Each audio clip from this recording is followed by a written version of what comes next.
It is all clear to us that technology is incredibly important in media.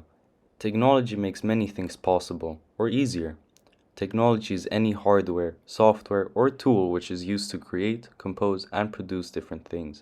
For example, podcasts, which are only made possible because of a software which makes it possible to record, and microphones which record the voice lines.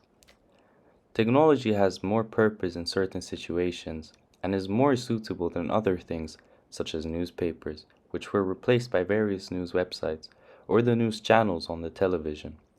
Technology is extremely useful when it comes to doing research.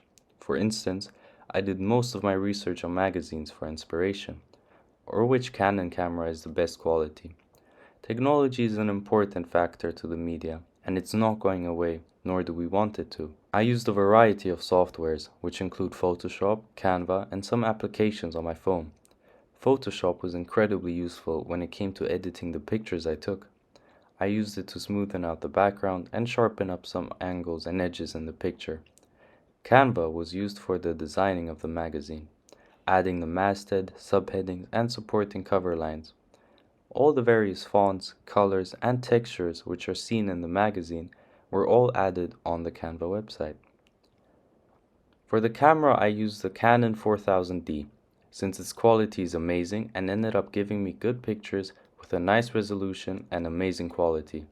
My first choice was to use my mobile phone for the pictures, but it turned out that the quality of the Canon surpasses the iPhone's quality. Sometimes I still use my phone for some lighting effects by using the flashlight as a small source of light. I did most of my research on Pinterest for models' poses, for which I used my laptop. The main lighting in the studio came from the studio LED lights. They were extremely useful during the photo shoots. They were reliable and easy to use. The background of the pictures was kept simple with a black screen. While working on my personal blog, I used the website weebly.com to set it up. This was a simple task, however it did take some time to get used to the various tools, elements, and links, and other practical functions which are shown right now, where you can see me experimenting a little bit with the text and image function of the website. For example here, you can easily add texts and images.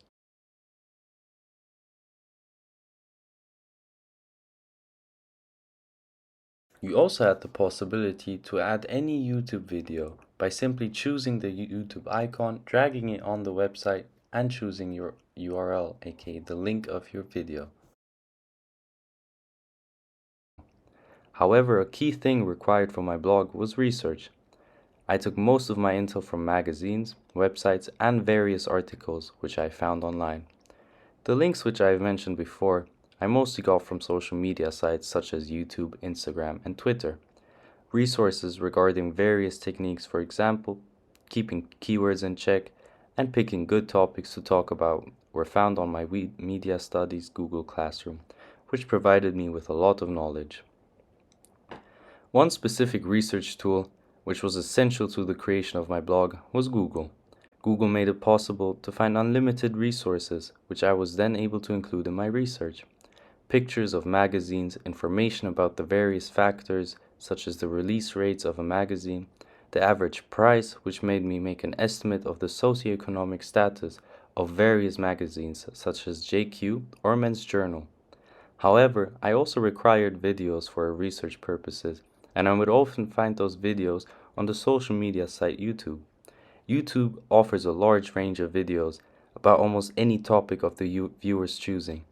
This was an advantage to me, since most of the magazines in my interest had their own YouTube channel, where they posted content about their recent magazine releases and celebrities which starred in them.